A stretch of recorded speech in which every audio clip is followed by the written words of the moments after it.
వస్తాం 1 Chronicles chapter 1. కొన్ని కోట్ల మంది పేర్లుండగా తన జ్ఞాపకార్థ గ్రంథంలో రాయడానికి ఎజ్రా భక్తునికి దేవుడు జ్ఞాపకం చేయడం ఆరంభించాడు. ఎజ్రా భక్తుడు తన యొక్క కలము తీసుకొని రాయడం ఆరంభిస్తున్న సందర్భంలో మొదటి అధ్యాయం మొదటి వచనంలో ఆదాము, షేతు, ఎనోషు, కేనాను, మహాలీలు. సరే, ఆదాం పేరు రాశారంటే మొదటివాడు కదా, అప్పుడు ఆప్షన్స్ లేవు, పేరు స్టార్ట్ అయింది అనుకోవచ్చు. రెండవ అధ్యాయం మొదటి వచనం, ఇశ్రాయేలు కుమారులు రూబేను, షిమ్యోను, లేవి, యూదా, ఇశ్శాఖారు, జెబులోను, ఈ పేర్లు వచ్చాయి. సరే, ఇదన్నా అర్థం చేసుకోవచ్చు. మూడవ అధ్యాయం మొదటి వచనం ఎక్కడి నుంచి ఎక్కడికి వెళ్ళిపోతూ ఉంది, కలిసి చదువుకుందాం. దావీదుకు హెబ్రోనులో పుట్టిన కుమారులు ఎవరనగా ఇజ్రాయేలీయులైన. ఇక్కడ దావీదు గురించి రాయడం ఆరంభించింది. నాలుగవ అధ్యాయం మొదటి వచనం, యూదా కుమారులు ఎవరనగా పెరెసు, షెమ్రోను, కర్మి, హూరు, శోబాలు. ఈ పేర్లు రావడం ఆరంభించేసరికి ఆకస్మికంగా పరిశుద్ధాత్మ దేవుడు ఎజ్రా భక్తునితో అన్నాడు, ఎజ్రా ఆగు అని. ఎజ్రా భక్తుడు చూస్తున్నాడు, ఏంటి ఏం రాయమంటాడు దేవుడని. అందరి పేర్లు ఒకెత్తు, ఇప్పుడు ఎబ్బేజు పేరు గురించి నేను చెప్తున్నాను రాయని. ఎబ్బేజు అనేసరికి హెబ్రీ భాషలో అర్థం ఏంటండి? పెయిన్, నొప్పి, విషాదము, లేదా ఆ యొక్క గాయము, ఇంకొక మాటలో ఆ యొక్క వేదన అని అర్థం. ఇప్పుడు వేదన గురించి ఏం రాయమంటున్నాడు ప్రభు అంటే వెంటనే దేవుడు చెప్పడం ఆరంభించాడు. ఎబ్బేజు 9వ వచనం, తన సహోదరుల కంటే ఘనము పొందినవాడై ఉండెను. పరిశుద్ధాత్మ దేవుడు ఈ ఎబ్బేజుని మర్చిపోలేకపోయాడు. కారణం ఏంటండి? కారణం ఏంటి అంటే యొబ్బేజు 10వ వచనం, యొబ్బేజు ఇశ్రాయేలీయుల దేవుని గూర్చి మొరపెట్టి నీవు నన్ను నిశ్చయముగా. అదేంటండి, అయా ఆశీర్వదించయ్యా అని పేరు ప్రార్థన మనందరము చేస్తాం. 100 మంది ప్రార్థన చేస్తారు. ఈ మాట 100 మంది కాదు, ప్రపంచంలో ప్రతి ఒక్కరు ప్రార్థన చేస్తారు. భగవంతుడా మళ్ళీ దీవించయ్యా, గాడ్ బ్లెస్ యూ, జీబీయూ కామనా కాదండి? జీబీయూ చెప్పకుండా వినకుండా ఎవరు ఉన్నారు ఇక్కడ? God bless you beta, God అంటే అది ఊత పదం అయిపోయింది కదా. మరి ఇంతమంది ప్రార్థిస్తే ఎందుకు దేవుడు ఎబ్బేజు ప్రార్థనే విన్నాడు? శాపాన్ని ఆశీర్వాదంగా ఎలా మలిచాడు? That is a mystery. ఈరోజు ఆ యొక్క మర్మాన్ని దేవుడు బయట వెలికి తీయాలని ఆశపడుతున్నాడు. ఎందుకు అంటే ఒకసారి అద్భుతమైన మాట మనం గమనిస్తాం. నిజంగా ఇశ్రాయేలు గురించి మోషే భక్తుడు మరణిస్తూ ఆఖరి ఒక మాట అంటాడు. ఇశ్రాయేలు గురించి జ్ఞాపకం చేస్తూ, ఓ ఇశ్రాయేలు, నీ భాగ్యం ఎంత గొప్పది, యెహోవా ఆశీర్వదించిన నిన్ను పోలినవాడు. మోషే చచ్చిపోతున్నప్పుడు, మోషేకి ఇశ్రాయేల్ భక్తుని చూస్తున్నప్పుడు, he's the founder of the nation. ఆ దేశం గురించి జ్ఞాపకం చేసుకుంటూ ఫౌండర్ గురించి ఏమంటున్నాడంటే, అయ్యా ఓ ఇశ్రాయేలు, నీ భాగ్యము ఎంత గొప్పదయ్యా, హౌ బ్లెస్సడ్ యు ఆర్. ఈ ఆశీర్వాదం ఎలా వచ్చింది ఇశ్రాయేలుకి? ఇశ్రాయేలు దైవజనుడు తను గౌరవించిన గ్రంథం ఏది అంటే ధర్మశాస్త్ర గ్రంథం. మరి ధర్మశాస్త్ర గ్రంథములో ఆశీర్వాదం రావాలి అంటే ఒక ప్రొసీజర్ దేవుడు పెట్టాడు. ద్వితీయోపదేశకాండము 10వ అధ్యాయము 8వ వచనం, ఈ ప్రాసెస్ గుండా వెళ్ళాడు కనుక ఇశ్రాయేలు దీవించబడ్డాడు. అదే ప్రాసెస్ గుండా ఎబ్బేజు వెళ్ళడానికి ఇష్టపడ్డాడు కనుక ఎబ్బేజు కూడా ఆశీర్వదించబడ్డాడు. మరి ఏంటి ఆ ప్రాసెస్? త్వరగా చూసుకుందాం. అందరం కలిసి చదువుదామండి. 10:8 ఈ కీ ఒకటి అర్థం చేసుకుంటే వాక్యం అర్థమైనట్లే. ఆన్లైన్లో వీక్షిస్తున్నప్పుడు జాగ్రత్తగా చూడడానికి ప్రయత్నిస్తాం. నేటి వరకు జరుగునట్లు యెహోవా నిబంధన మందసమును మోయుటకు, యెహోవా సన్నిధిని నిలుచుటకును, ఆయనను సేవించి ఆయన నామమును బట్టి దీవించుటకును లేవి గోత్రపు వారిని ఆ కాలమున యెహోవా.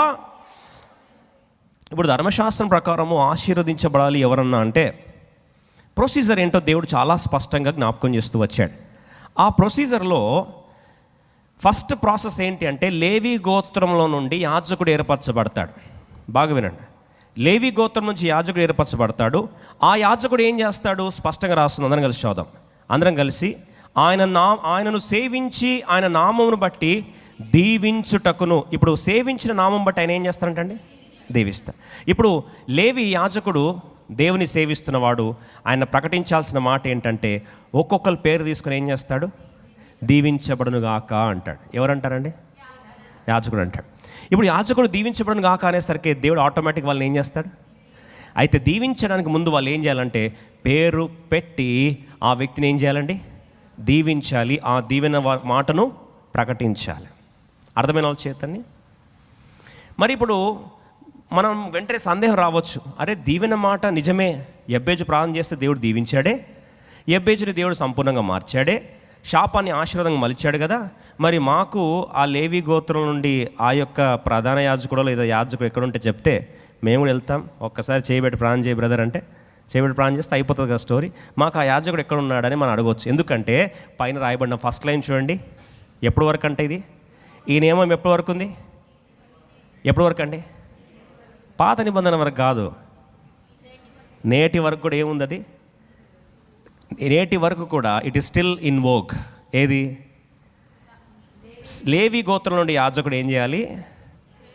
ఆ నామమును బట్టి దీవించుటకును. సో పేరు తీసుకుని ఏం చేయాలి? దీవించాలి. ఇప్పుడు మరి ఈ మాట మనకు నెరవేర్చబడాలి అంటే వెంటనే మన సందేహం రావచ్చు, ఇప్పుడు లేవీయులు ఎక్కడ ఉండాలి, లేవీయుల నుంచి యాజకుని ఎక్కడ పట్టుకోవాలి, ఈ యాజకుని పట్టుకున్న తర్వాత ఆయన దగ్గరికి వెళ్ళి మరి మా మీద చేయబెట్టి మా పేరు మీద ఒకసారి ఆశీర్వదించయ్యా అని చెప్పాలంటే ఈయన ఎక్కడ ఉన్నాడని మనం వెతుకోవచ్చు. అయితే నేటి వరకు ఇది అన్వయించబడుతున్న మాట అయితే మరి మనకు యాజకుడు ఎవరు? ఒక్కసారి హెబ్రీయుల రాష్ట్ర పత్రిక 5వ అధ్యాయము, book of Hebrew chapter 5 verse 9 and 10, 9-10 వచనాలు అందరం కలిసి చదువుకుందాం. మరియు ఆయన సంపూర్ణ సిద్ధి పొందిన వాడై మెల్కీసెదెకు యొక్క క్రమములో చేరిన ప్రధాన యాజకుడని దేవుని చేత. ఇప్పుడు మన కొరకు ఎవరున్నారంటండి? మనకి యాజకుడు ఎవరండి? యేసుక్రీస్తు ప్రభువారు. అర్థం చేసుకోవడానికి హెబ్రీయుల రాష్ట్ర పత్రిక 4వ అధ్యాయం 14, 15, 16 అద్భుతమైన మాట కలిసి చదువుకుందాం. Book of Hebrew chapter 4 verse 14, 15 and 16. ఆకాశ మండలము గుండా వెళ్ళిన దేవుని కుమారుడైన యేసు అను గొప్ప ప్రధాన యాజకుడు మనకున్నాడు గనుక మనం ఒప్పుకున్న దానిని గట్టిగా. సో మన ప్రధాన యాజకుడు ఎవరండి? చాలు, యేసు ప్రభు మనకి ఎవరున్నారు? గొప్ప ప్రధాన యాజకుడు. ఈయన ఉన్నాడు కాబట్టి మనం ఏం చేయాలి? 15వ వచనం, మన ప్రధాన యాజకుడు మన బలహీనతల యందు మనతో సహానుభావం లేనివాడు కాడు కానీ సమస్త విషయాలలో మన వల్లనే శోధింపబడినను, ఆయన పాపం లేనివాడుగా ఉండెను. 16వ వచనం అందరం కలిసి చదువుదాం. గనుక మనము కనికరింపబడి సమయోచితమైన సహాయము కొరకు కృప పొందినట్లు ధైర్యముతో కృపాసనం యొద్దకు. ధైర్యంతో మనం వెళ్ళాల్సిన ఎవరి దగ్గర కంటే నేరుగా మన యాజకుడి దగ్గరికి వెళ్ళిపోవాలి. ఎవరు మన యాజకుడు? యేసయ్యా. ఇప్పుడు ఆ నామం నువ్వేం చేయాలి? పాత నిబంధన ప్రకారం నేటి వరకు నామము తీసుకొని ప్రకటిస్తే, దీవిస్తే, యాజకుడు దీవిస్తే ఆటోమేటిక్గా ఏమవుతుందంట? ఆశీర్వాదం వస్తుందయ్యా. మరి నా యాజకుడా, పర్లేదు చెప్పండి, నన్ను దీవించయ్యా. యబ్బేజు చేసిన ప్రార్థన ఆ రోజు అంగీకరిస్తే నా ప్రార్థన కూడా నువ్వు అంగీకరిస్తావని నాకు విశ్వాసం ఉందయ్యా. ఎప్పుడైతే ఇలా వచ్చినప్పుడు ఆయన ఏ క్రమము చొప్పున ఆయన నిజంగా మీరు అనొచ్చు, అదేంటి ఆ దినాలు అంటే పాపం యాజకుడు ఒక్కొక్కరి గురించి దీవించి ప్రార్థన చేయాలంటే పేర్లు ఎలా గుర్తుంటాయండి అని మీకు డౌట్ రావచ్చు. యేసు ప్రభు ఏ క్రమం చొప్పున పరిచర్య చేస్తున్నాడు తెలుసా అండి? హెబ్రీయుల రాష్ట్ర పత్రిక 5వ అధ్యాయము 5వ వచనం చదవండి. 5:5.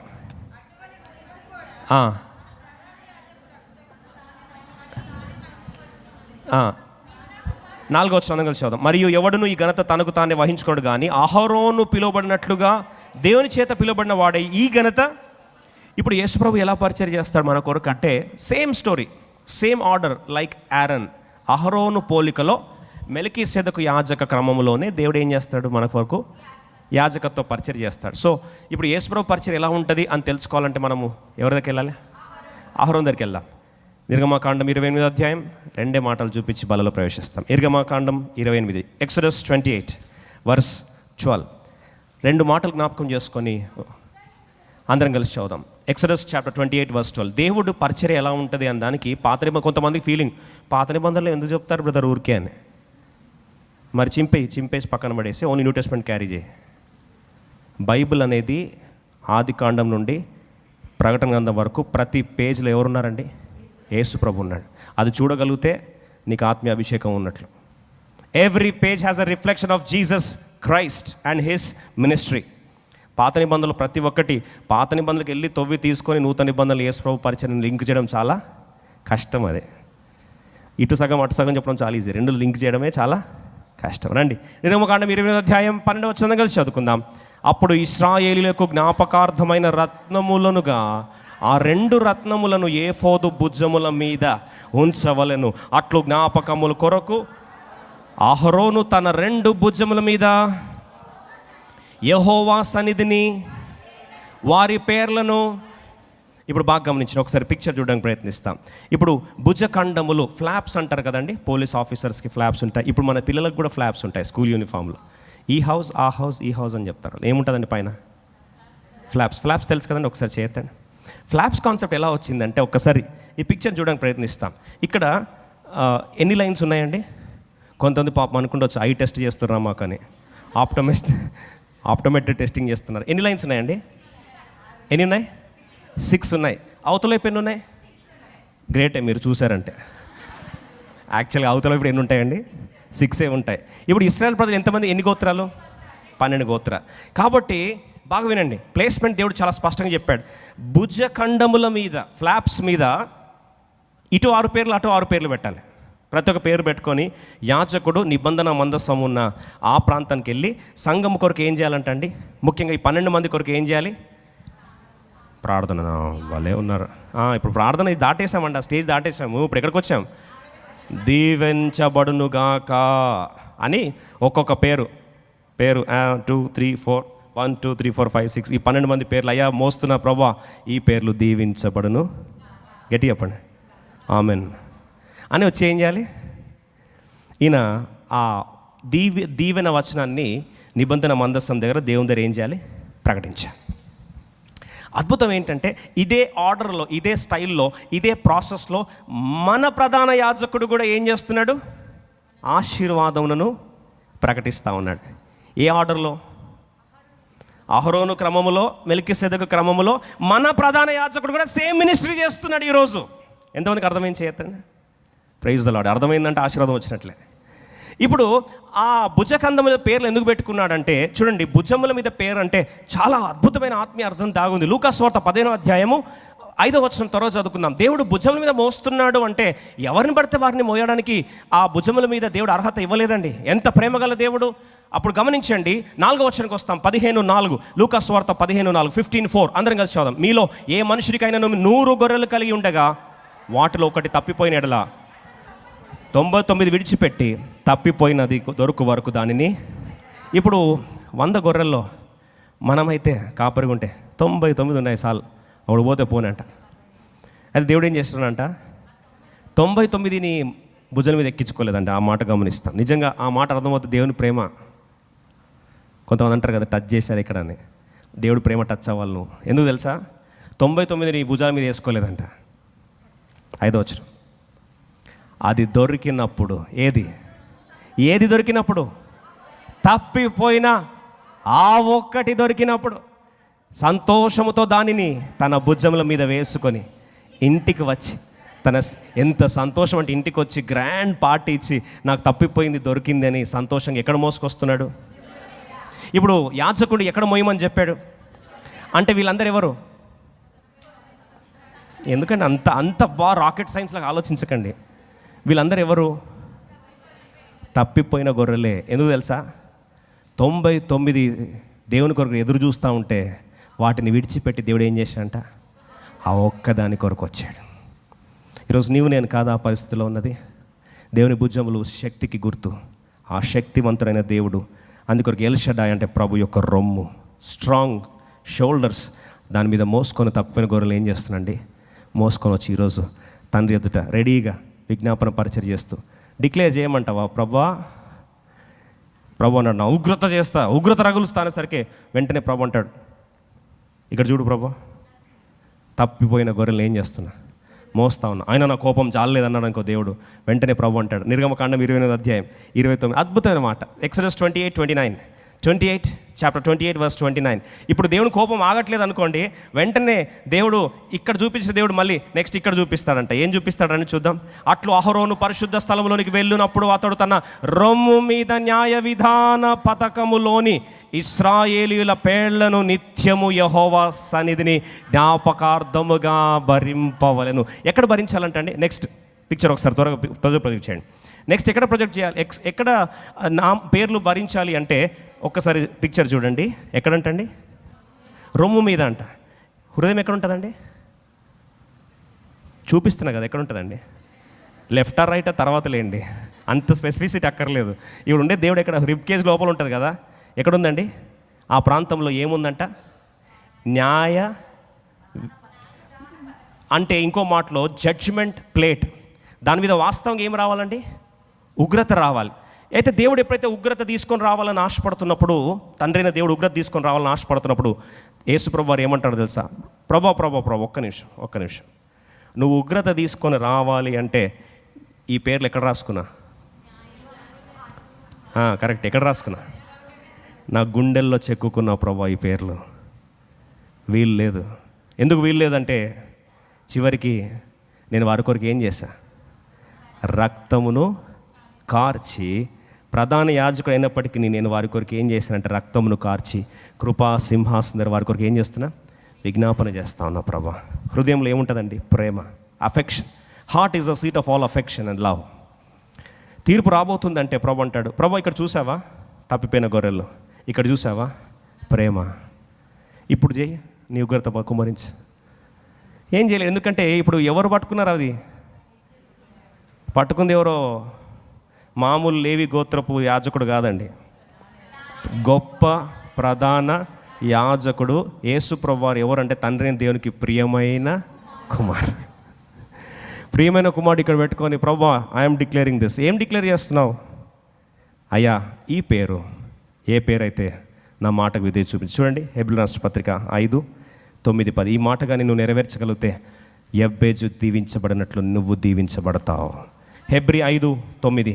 మరియు ఆయన సంపూర్ణ సిద్ధి పొందిన వాడై మెల్కీసెదెకు క్రమంలో చేరిన ప్రధాన యాజకుడని దేవుని చేత పిలువబడి, ఈ ఒక్క లైన్ గమనించి ముగించుతాం. తనకు విధేయులైన వారికి అందరికీ నిత్య రక్షణకు.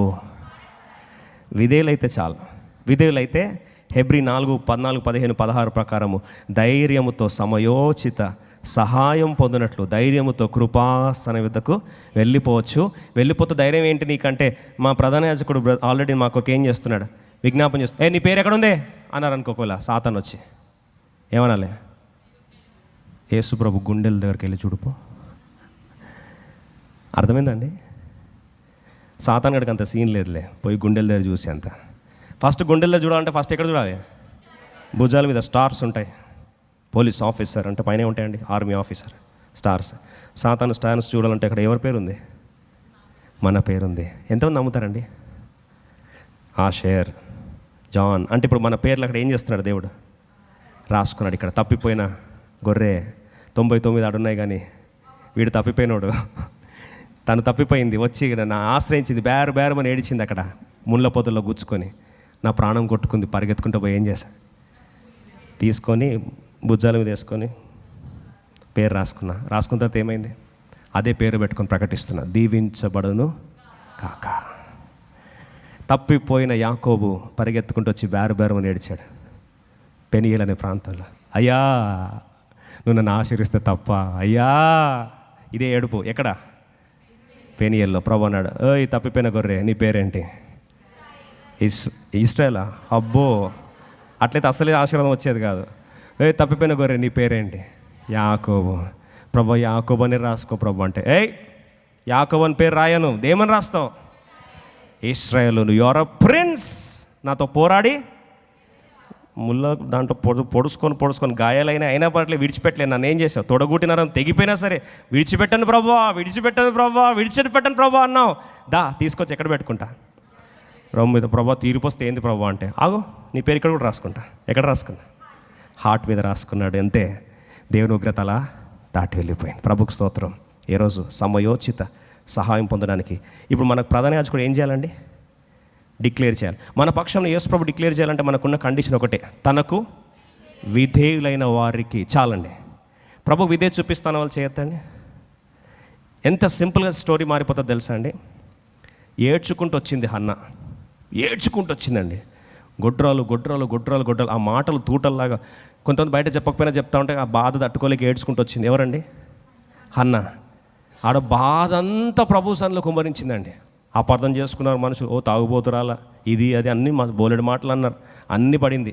కానీ బాధ అంతా ఏం చేసింది? దేవుని మందిరం వ్యక్తపరుచుకుంది. అక్కడ ప్రధాన యాజకుడు వచ్చి డిక్లేర్ చేశాడు. ద్వితీయోపదేశకాండం 10:8 ప్రకారం 1 సమూయేలు 1:17, 1 Samuel 1:17, ఈ మాట ఈరోజు దేవుడు నెరవేర్చుగాక. 1:17, అంతటా ఏలి, నీవు క్షేమముగా వెళ్ళుము, ఇశ్రాయేలు దేవునితో నీవు చేసుకున్న మనవిని ఆయన దయచేయును గాక అని ఆమెతో చెప్పాను. అమ్మ క్షేమంగా వెళ్ళు, ఇశ్రాయేలు ఏం దేవుడు ఇక్కడ? గట్టిగా చెప్పండి. మళ్ళీ ఏం పేరు వచ్చింది? ఇశ్రాయేలు దేవునితో నువ్వు చేసుకున్న మనవిని ఆయన దయచేయును గాక అని ఆమెతో చెప్పేసరికి చూడండి, ఆమెకు తెలుసు ద్వితీయోపదేశకాండం 10:8 ప్రకారము యాజకుడు ఒక్కసారి పేరు పెట్టి దీవెన ప్రకటిస్తే అది డన్. ఏమైనట్టండి? అయిపోయినట్లే. మరి 18 వచనం చూడండి, 18th verse, అందరూ కలిసి చదువు. ఆమె అతనితో, నీ సేవకురాలైన నేను నీ దృష్టికి కృప ఏం పొందిందంటండి? కృప. ఇప్పుడు మనం ఏ సింహాసనం దగ్గరికి వచ్చాం? వెరీ గుడ్, కృపా సింహాసనకు వచ్చాం. తను ఎక్కడికి వచ్చింది?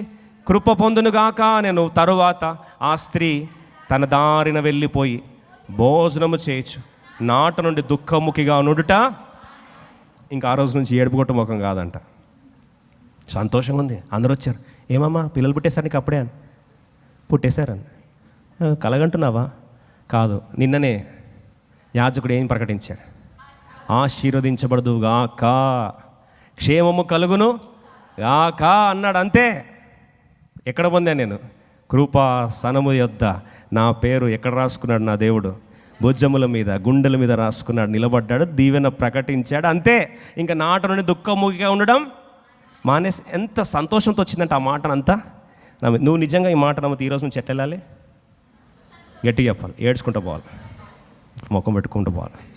ఏం వాక్యం ఏందో అంత మా బతుకులు అంత ఇంతే ఉంటుంది, ఇట్లా పోవాలండి. అలా పోతున్నట్టు అర్థం ఏంటంటే ఈరోజు వాక్యం నీకు ఒక ముక్క ఎక్కలేదని. ఎలా వెళ్ళాలి ఇక్కడ నుంచి? గట్టిగా చెప్పండి, సంతోషము వెళ్ళటకు దేవుడు సహాయపడను గాక.